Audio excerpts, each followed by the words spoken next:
Welcome everyone to tonight's online community forum, Straight Talk.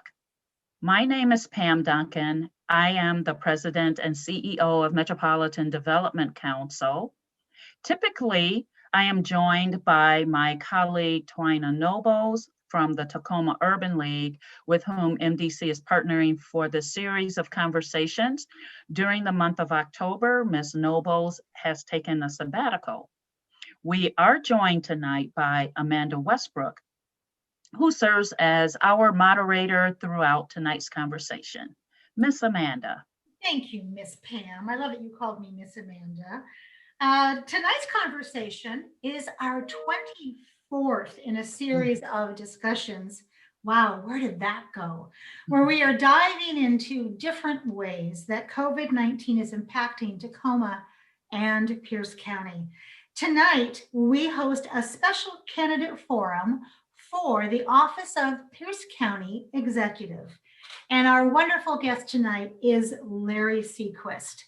Larry Seaquist served in the Washington House of Representatives from 2007 to 2015, where he represented the 26th legislative district. That would be Gig Harbor, Bremerton, and Port Orchard. He chaired the House Higher Education Committee, and served on the Appropriations, Early Learning, and Healthcare committees. Seaquist served 32 years, wow, in the Navy, where he commanded 4 warships, including battleship USS Iowa. At the Pentagon, he led strategy and budget planning teams. Following his career in the Navy, he worked for a decade in peace building and community development in countries facing conflict. A dedicated public servant, Seaquist has worked with Tacoma Pierce County League of Women Voters to lead a multi-year project understanding and preventing homelessness, and has taught graduate courses in strategic planning at the Evergreen State College. He is a member of the Gig Harbor Chamber of Commerce, the Key Peninsula Business Association, and the American Legion. Pam, take it away. Welcome, Mr. Seaquist.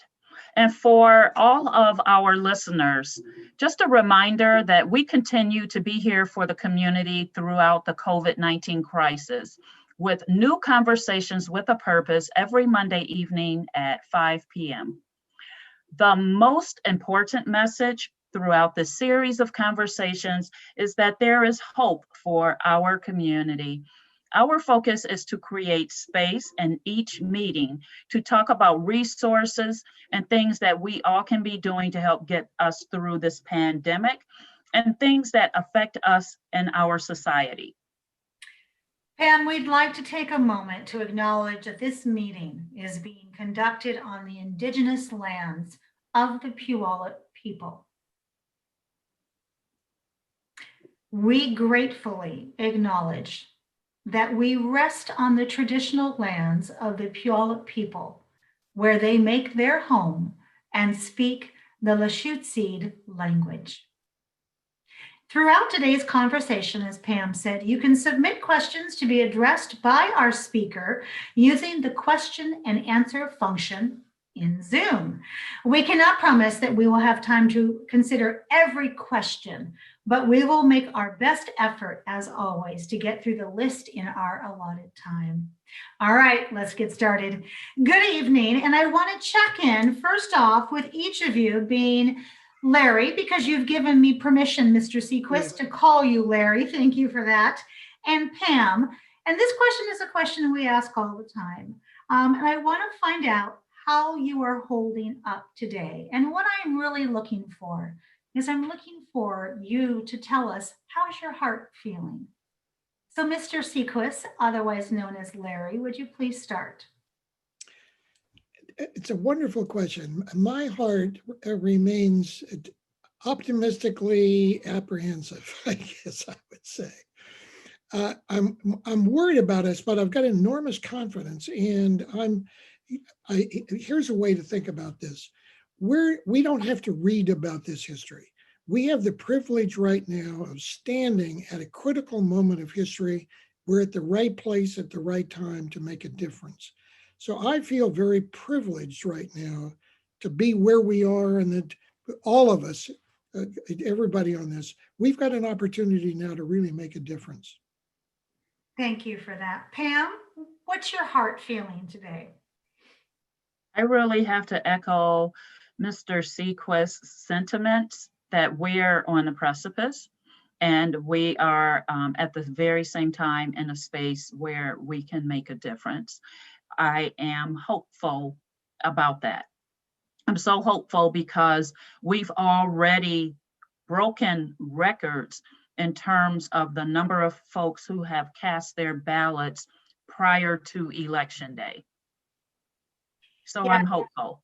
Thank you for that, Pam. And on that note, 550,000 registered ballots were sent out in Pierce County. And as of last week, on that Friday, 360,000 of them were already returned.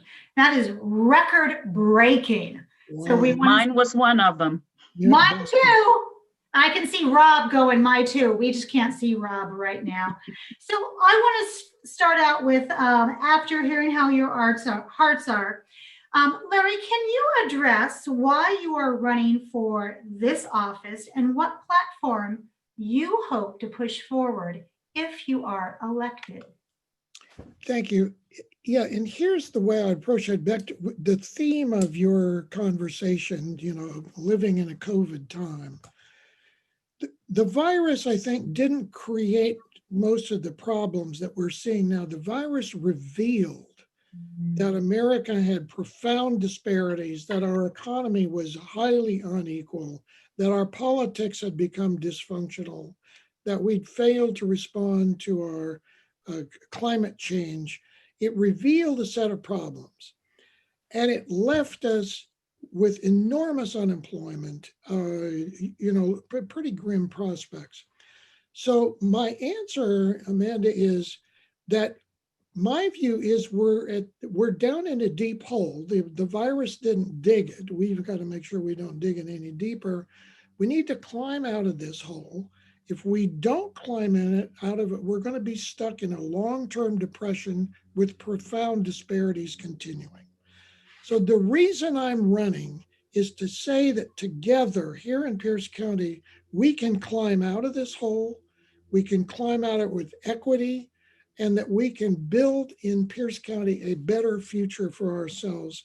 We have to understand that we can't go back to the way things were.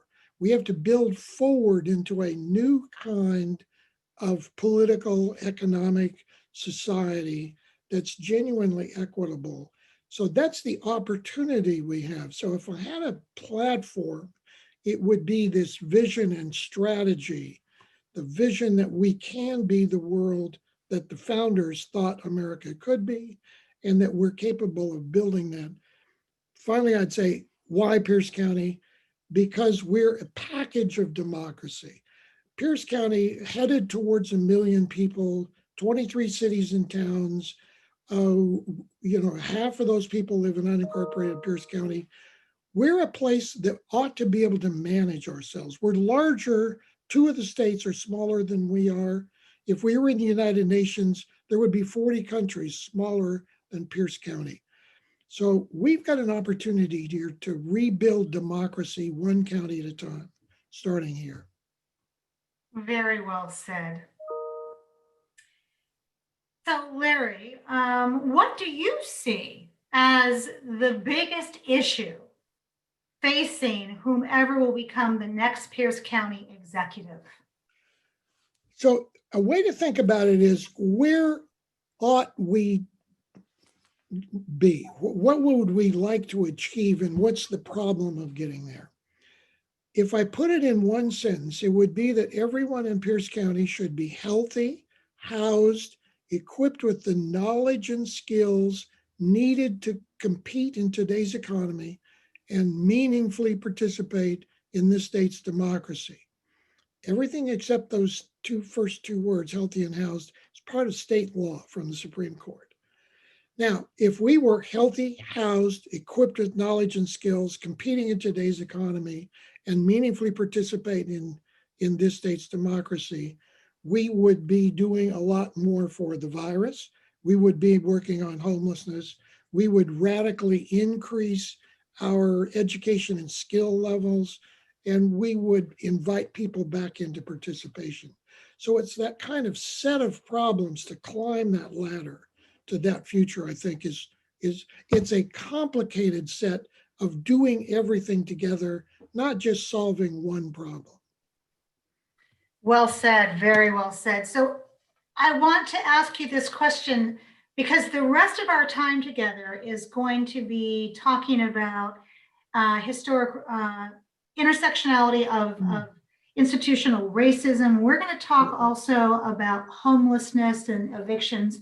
But this question I wanted to rip straight from the headlines, as we often say, and I want to say to you, I'd like to hear, what is your policy on whistleblowers? Very important. And as I understand the code, I would need to consult the lawyers to make sure we got the exact words right. But as I understand the county charter and code in the underlying state law, the Constitution, whistleblowers in Pierce County, there's a defect in our whistleblower, at least some defects in the whistleblower laws that need to be fixed. So that a whistleblower, that is someone who is inside the organization, feels like they see something that's wrong, improper, not being addressed by their chain of command, they have an opportunity to voice that safely, without punishment, without fear. And we don't have that yet here. It's very important that it's kind of an ultimate safety valve for an organization. So what I would propose to do, if I'm fortunate enough to be elected, is to propose to the council a revision that carefully fixes that. Now, that's not enough, however, I would say, Amanda. We need to fix the statute so that the formalities are there, but we also need to offer every member of the staff a climate in which they don't need to whistleblow because they know that their opinions will be respected, and that there is a straightforward ombudsperson kind of safety valve that you can say, that you can walk up and talk to the county executive and say, hey, this is not, have you thought about this? How about doing things different? That's the ultimate safety valve, is simply an open climate. But at the very least, we need to fix that statute so that there are protections built in, because we've seen recent examples where that went haywire. We have seen recent examples of that. And that leads me to my next question. When you talk about fear, as you just brought up, how can you offer a statement about equity and social justice? Because fear is so tied up in that. And what is behind your statement? What is it that will help you dispel the fear that perhaps whistleblowers have because there is not equity and social justice? Right. At some point, I'd like to tell you a little bit of a personal background and kind of my approach to equity. And by the way, I'm married to the former Equal Opportunity Officer of the city of San Diego, who's upstairs writing. She's a writer now.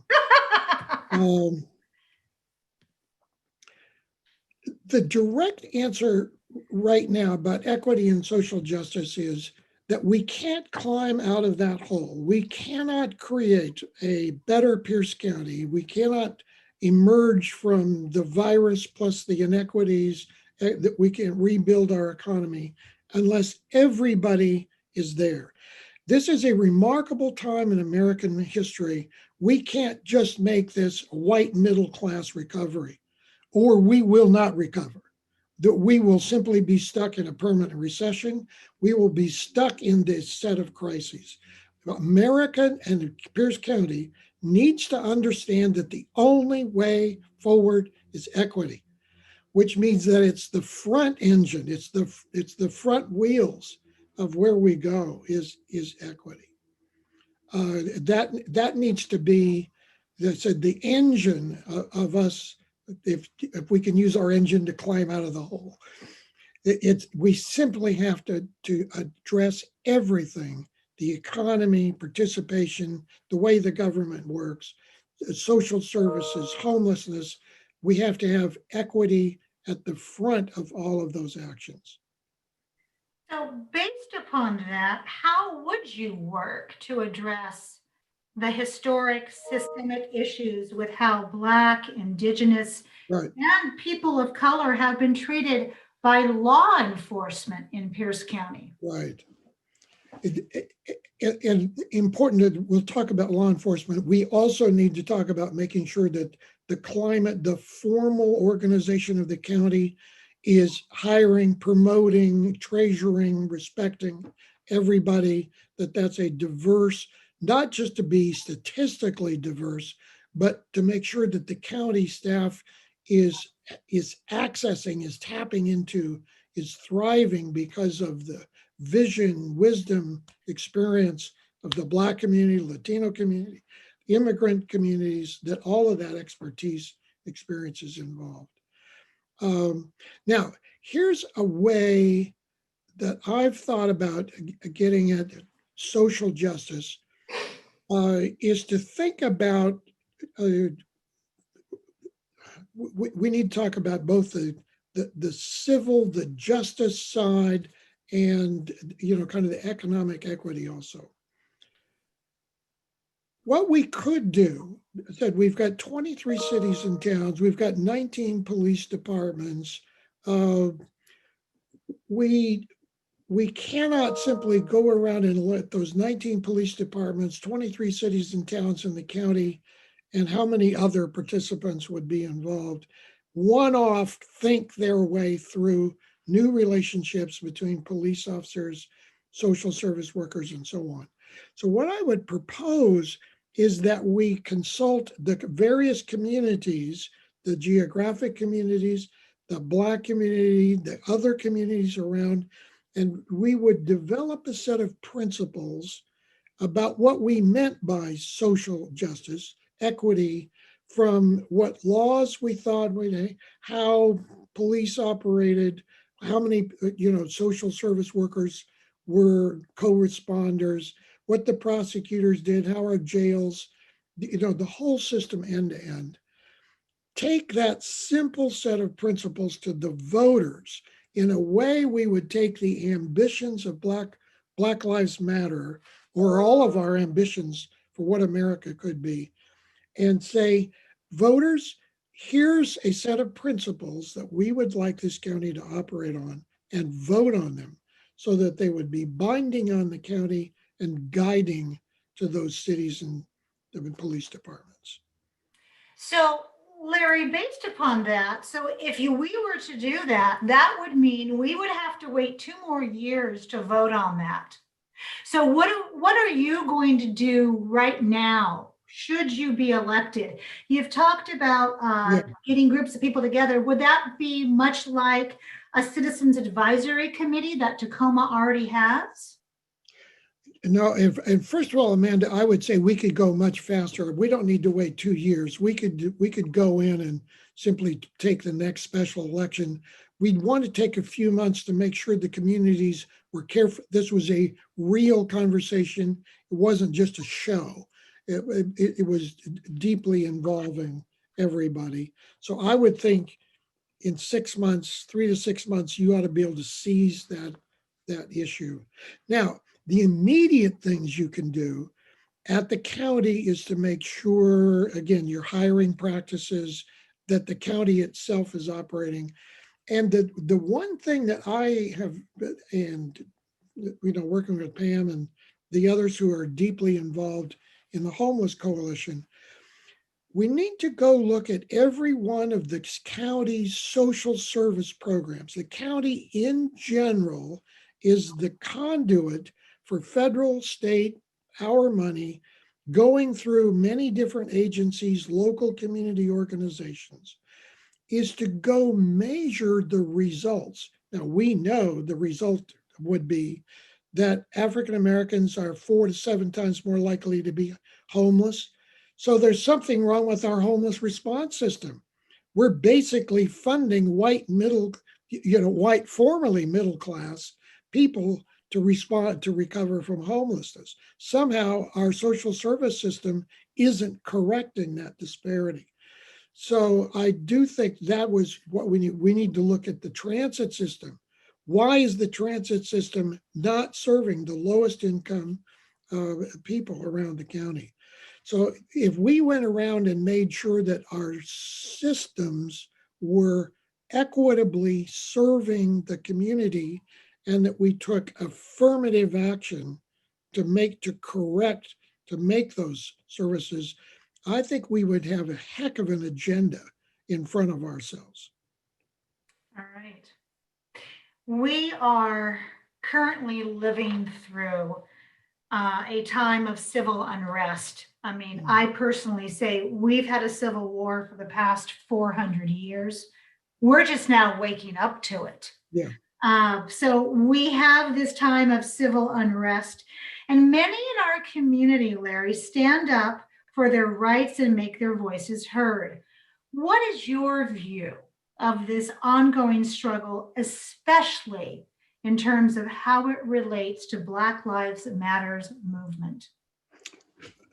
My view is that Black Lives Matter has opened up for America an opportunity that we haven't had at least in 100 years, maybe in the history of our country, to actually make profound, rapid, substantive change to get to where our ideals, where our founding principles said we were trying to go. There is an enormous public readiness, 70 to 80%, according to some of the polls, the American public. You could see that the anger, of course, we didn't realize at the time when we were responding to George Floyd that we had the Manny Ellis problem right here that had preceded that. But so it wasn't only Black anger, which was certainly completely justified. We also had here in Gig Harbor, I went down with I was really impressed with the young high school students. There are about 20 young high school students, 17, 18-year-olds. They weren't down there just because it was fun to do. Those kids were serious. They wanted change. So my judgment is that, as I say, Black Lives Matter has opened America up to an opportunity that we don't want to miss. And my fear is, as we can see, this president of ours has deliberately, as a campaign strategy, tried to turn those people into the enemy, people as targets, is encouraging militia, disorganized, young men mostly with guns to go out and target them. I mean, when you say those people, you're talking about like Proud Boys and those type of groups. I wasn't sure who those people were. Proud Boys, the Boogaloo Boys, there's a whole bunch of those groups, and we've got them here in Pierce County. You bet. You bet we do. So based upon what you just said, should you be elected and should we see an uptick, what are you going to do about that? Okay, this is Amanda, very important question. It's something you remember. This is Monday afternoon. Sunday mornings, Seattle Times had a long article about the FBI and our state, apparently King County, they were talking about police and National Guard and federal officials all preparing to respond to riots in the street. I found that really ominous, that there is spring-loaded a formal inclination, if the reporter read those people right in that article, the reporter was portraying a group of people who are already rehearsing a vigorous, crackdown, armed police, National Guard, military crackdown in the streets. It's totally wrong. it's wrong in the Constitution. As a military officer, I can tell you that it's illegal and unconstitutional, misuse of the military, including misuse of the National Guard. But you mentioned a little bit in my biography. After my Navy career, when I was involved in strategy, I spent more than 10 years working in countries that were at war, trying to help them get back out of the war, to be a peace builder. Professional peace building was what I was trying to help people learn in communities. And what you do, we understand that you don't do what that reporter was reporting, which is getting ready to raise the temperature. What we should be doing now is out in the community, having many community conversations, making sure that the Black community is being heard about where they are, what the concerns are, what their hopes and ambitions are, that other communities are being heard, and that a public forum for those voices to talk to each other is being created, when in opposition to what Trump is trying to do, which is trying to separate, divide, and put, make everybody hostile. So rather than just calling out the National Guard and ordering up rations for the National Guard, we need to be working in local communities so people, if things do go sour on them, that local communities get together and talk their way through this. So Larry, this begs the next question, and then I'll get back to the questions we gave you, because we want to be transparent with all of our panelists that come on Straight Talk. This question was not a question that we gave you, but as we talk about unrest. So if you're at a roundtable discussion and somebody says, the streets are on fire, the police are being extremely violent, we've got the National Guard in, let's talk about defunding the police. What comes to your mind? Well, we obviously need police. What comes to my mind again is first of all, in the broader sense, the whole system of justice that's at work here. And let me start by saying this. What comes to mind is a young Black woman that I was talking to a week or so ago. She's 24, 25. She's got 2 kids. What comes to mind is I would like that young woman and her 2 kids on her street to feel comfortable that if her kids were down at the corner in the playground, they were safe and they were going to come home safe. If she was walking down the street, that she would have the same comfort with a cop car driving by that I have. We've got to get to the place where that young woman and her kids feel safe. And to get there, we've got to do these profound changes in our system, listening to the felt lived experience of the people, on every street corner in every neighborhood of ours. So if you are elected, you'll have a chance to do that. So based upon that, what do you hope to achieve in the first 90 days and then your next 180 days, in office? So the problems we're talking about are long-term, big, complicated things. I'm a little suspicious, Amanda, about the quick fix. I'll do this on the first day and so on. What I would hope that we had well underway is, first of all, let me tell you what I would hope to change very quickly. The working climate in the county, particularly around the executive's office, would change to be one where career public service professionals were actually running the county, that it wasn't a small group around in the head shed, that there was professional public service had been restored to operation. I would immediately create a outside review panel with good expertise, legal and financial expertise, to review every single contract, every consulting relationship of the county, to just scrub everything the county is doing for its ethical and legal propriety.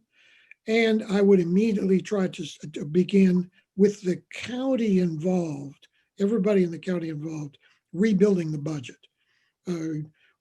Our budget became obsolete the day the first person got sick with COVID-19, and that hasn't. We've simply been pretending like nothing happened, and yet we know that we're going to have a huge increase in public service needs, and that our revenues are going to change. We've got to really rethink how we get out of the situation we're in and move forward. So those are the kind of immediate things as we lead to those bigger things of education, housing, those kinds of things. The virus, of course. May I take a minute and just mention the virus? Yes. It's appalling to me. The White House said yesterday, according to their chief of staff, that they've given up. It says, and that appears to be what's happening here in the county too. We should not give up. Masking works, social distancing works. We've got a year or so to go of hard work for all of us. And if we don't do that work, we're going to see kids left out of school, businesses continue to fail, our future get more and more grim. It's very important that leadership in this county keep encouraging everybody we're only at the beginning of phase 2. We need to get to phase 4. Here are the goals. If we get the numbers down to this level, 10 or 11 per day, not 100 infections per day, we would have our schools open. We need to see that kind of leadership on the political side, and we need to get Dr. Chen and our medical public health experts back in public, reminding us every day of where we are. Well said. So this next question, I want to break it into 2 parts, because you are impressing me as a candidate who has a very clear vision about what they want to do. So what legacy do you hope to leave as a candidate if you are not elected, but also if you are elected once you leave office? Yeah. So my legacy would be not what I achieved, because as you said that, Amanda, the smartest people, we've got a staff and a county full of really interesting people with great ideas. My legacy, and the thing that really fires me up, and I've got a long record as a ship commanding officer doing this, is enabling the people in the staff and the people in the community to bring their ideas forward, implement them. My job is to just hand them water, encouragement, and say, you go, that's great.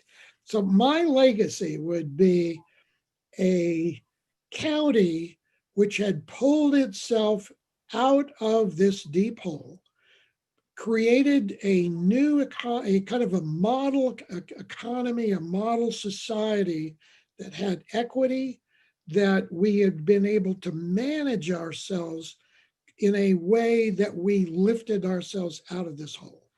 So it wasn't me, it was, and the real legacy would not only be that collective capacity for successful self-governance, it would be a whole new generation of young leaders. Mm. And I'll tell you, Rob, I don't know whether Pam was there last Friday morning, but Rob, you may remember every Friday morning, my wife always knows where I am Friday at 9 a.m. because I'm at the Homeless Coalition meeting on Zoom. And this Friday, it was about 9:10. We were into the meeting only a few minutes, and I realized that I could give you their names. Several young women were having a conversation among themselves about what they were going to do next. And you said, oh my God, look at those young women. Smart, organized, in charge, confident, diverse. So what's happening, it's not just a generational shift of young people moving into position to replace the older generation. We are in America, and I think we could see it Friday morning at 9. We are making a gender shift into leadership, a diverse a young female diverse generation is ready to take over and run this country and run this community. And so my legacy to make sure that they're there, that the door's open, that we didn't put any barriers in the road. Well, I have to tell you, women of color between the ages of 18 and 55 are the most educated group of people in the United States right now. Yes. And if you measured devotion to constitutional principles, it would be women of color. It would Black Americans who have had the worst experience have the most profound conviction that the constitutional principles are correct. Absolutely. And we need to recognize and recharge all of our batteries off that kind of conviction. We do. We just need to get out of the way and let them lead. Yeah. So in terms of the impact, Larry, of COVID-19 and how that could change the situation on the ground in Pierce County, I mean, it's changing it now as we ride the COVID coaster. Our community could face a serious increase in homelessness due to evictions from the current economy.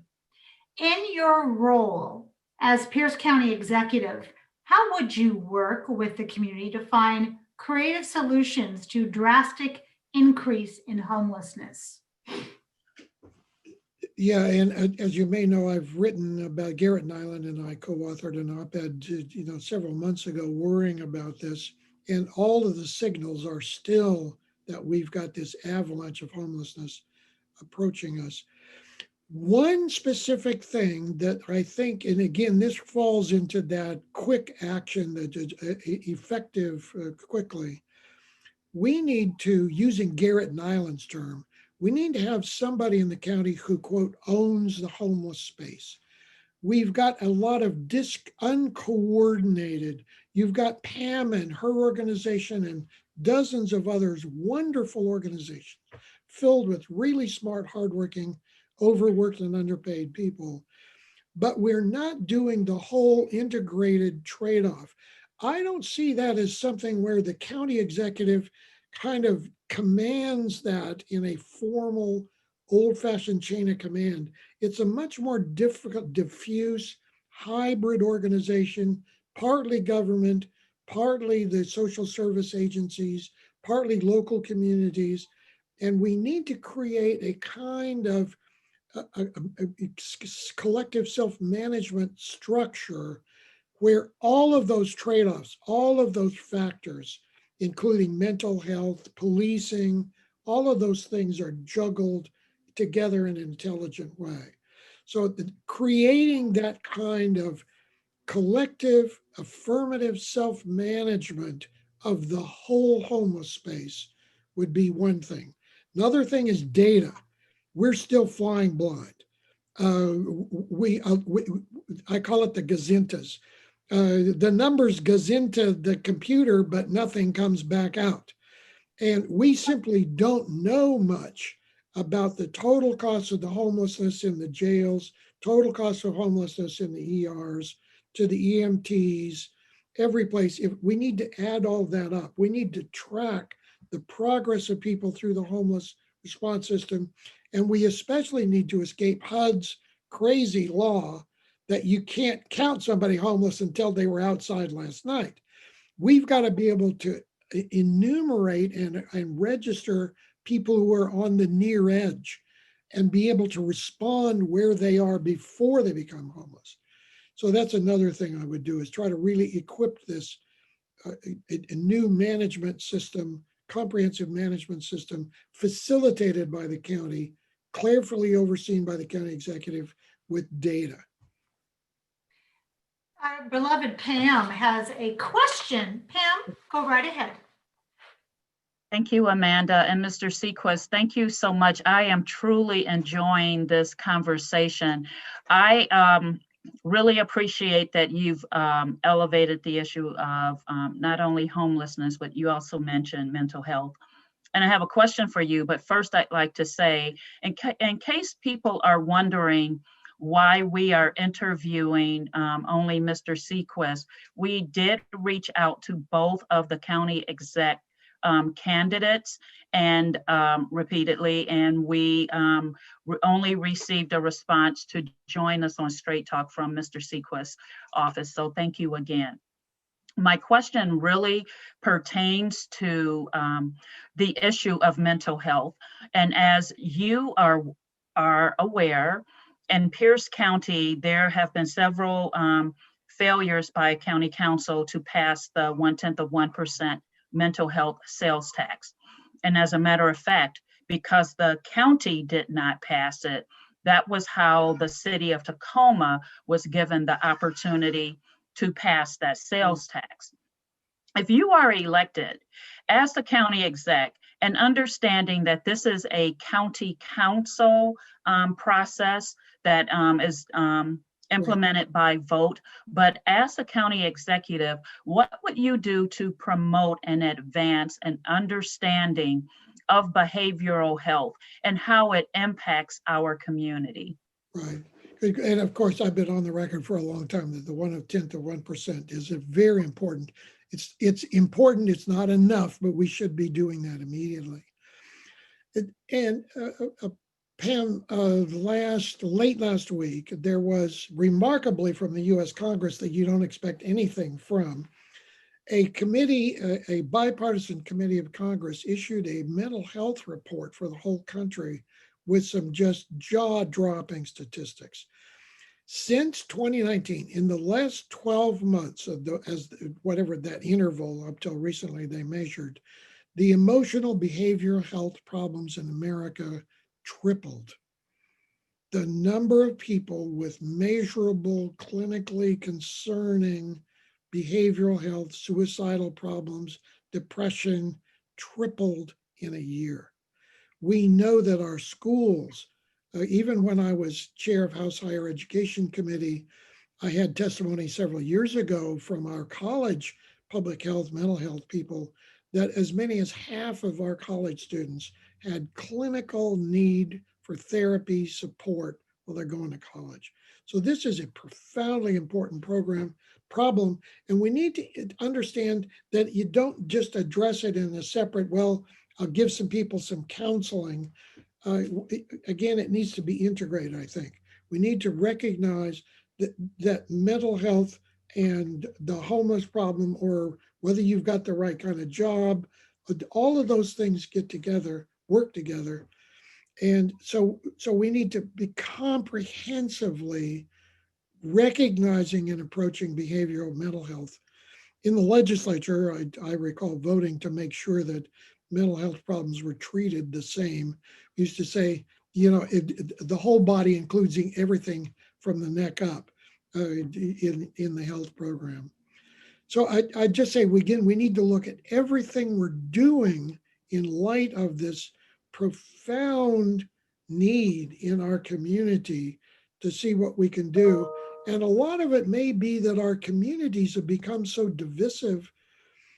If we could deliver a different political climate, if there was a sense of respect and participation, that clearly has got to be part of. It's not a substitute for drug abuse counseling, changes in the way the legal system works. We're criminalizing mental health in many cases. You've seen those numbers about how many, I've forgotten the exact percentage of the number of people in jail who are there simply because there's no psychiatrist to talk to them. How wrong is that? Let's buy a hotel and put those people someplace where they can be helped.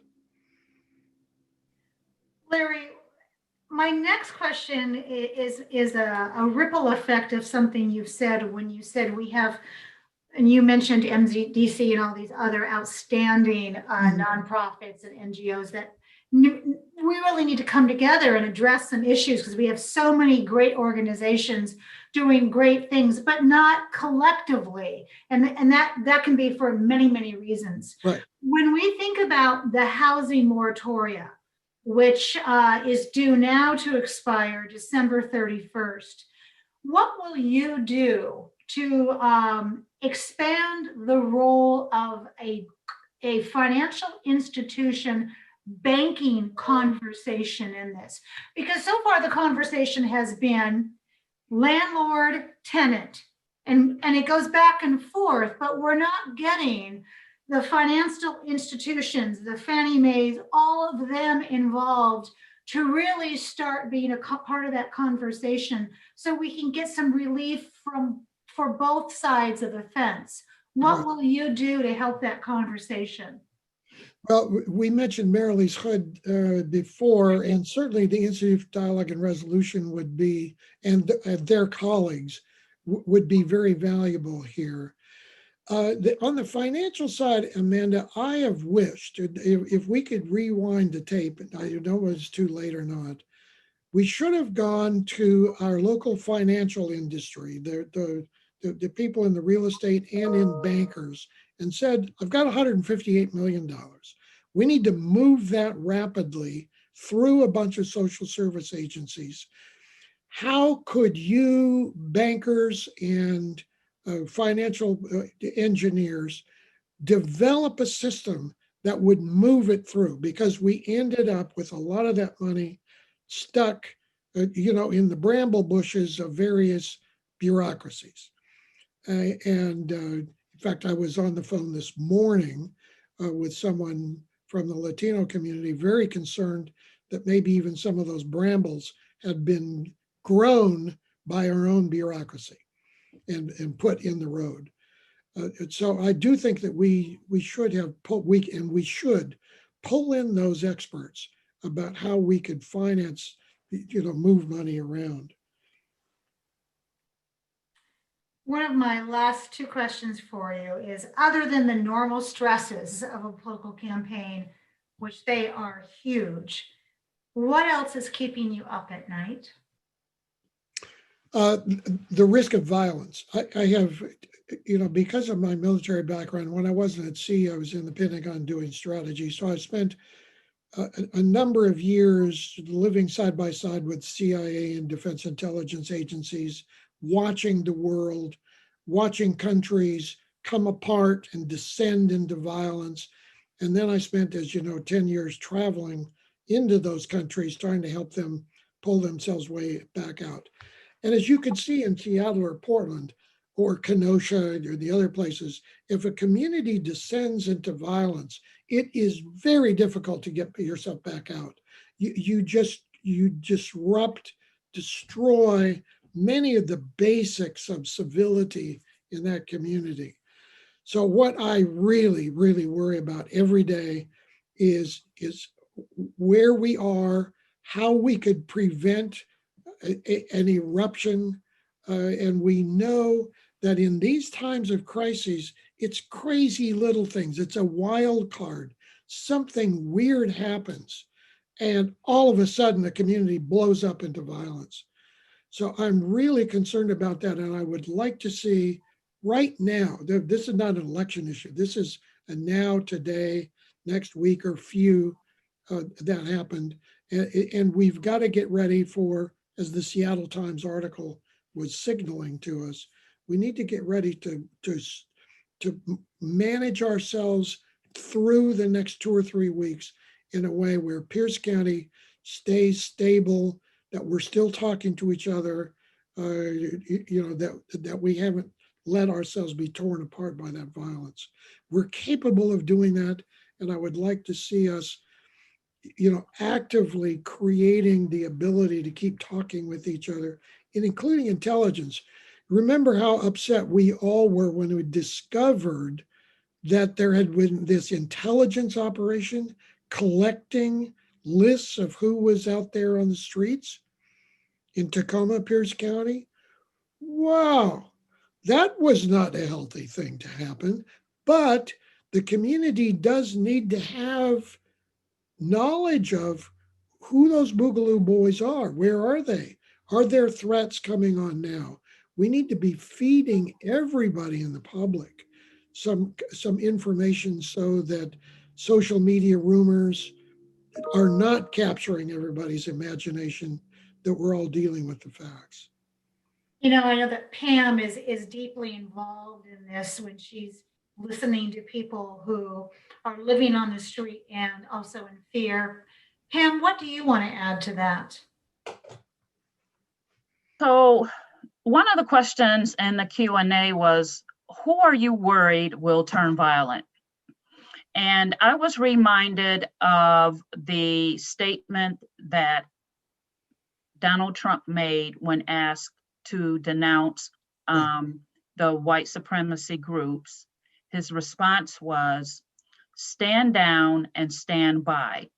That is a clear, that's not even a dog whistle at that level. That blatant is just be on standby in case I need you. So in response to the question of who are we worried about this turning violent, it really it was made evident by that statement. And it again speaks to the need of having civil discourse in our society and being able to, for everyone to exercise their right as citizens of this country to vote and to have their vote counted. And that, as we have done in previous elections, that whoever is elected is the person who is elected. Right. Yeah, and the thing about these Boogaloo Boys or the Proud Boys, or there are maybe 300 or more, according to Southern Poverty and Law Center. They're spontaneous. They have a degree of organization. They're capable of using social media clearly, of very rapidly mobilizing large numbers of people. It doesn't take that many people, 10 or 12 or 15 young men with AR-15s or something, will tie up a whole city very quickly. But they seem to be also capable of spontaneous self-energizing. And because the climate is so, it's fueling that. And then, on the top of everything else, you got the Russians busily using social media to try to incite that. So I want to end this time with a question of, where are you finding hope right now, Larry?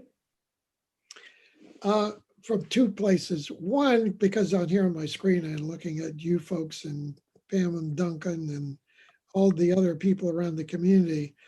I've got enormous hope that in our community and in our country is an enormous number of sensible, wise people who are capable, if we can allow them to work together, to move forward.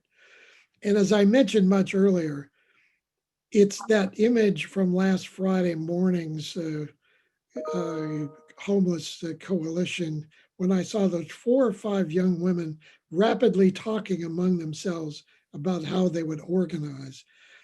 That generation of diverse young women who are ready to run things is what gives me hope.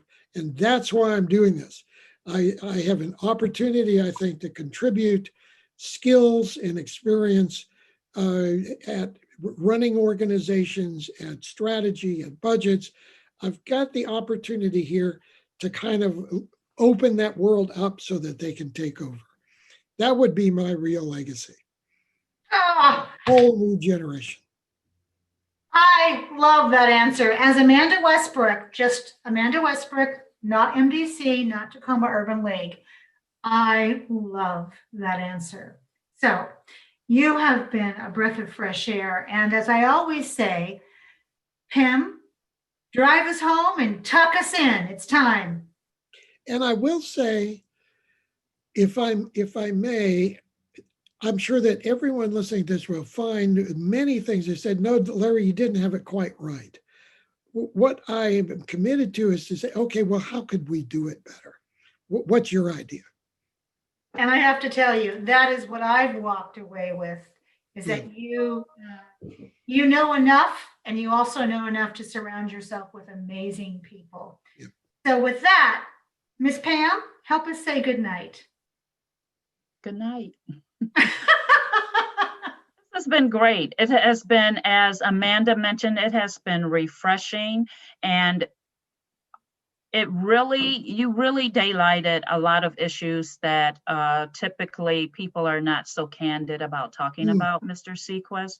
So thank you so much for that. I am always encouraged when I see MDC staff participating, leaning in and listening on Straight Talk.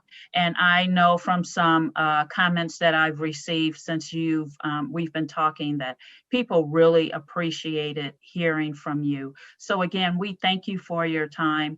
And I am just going to continually exhort everyone to please exercise your right to be heard by voting. If you have not already cast your ballot, make certain that you do that. And then you can always have a reason to say, I voted for this person or I didn't. But if you don't vote, you don't get to say that. Right.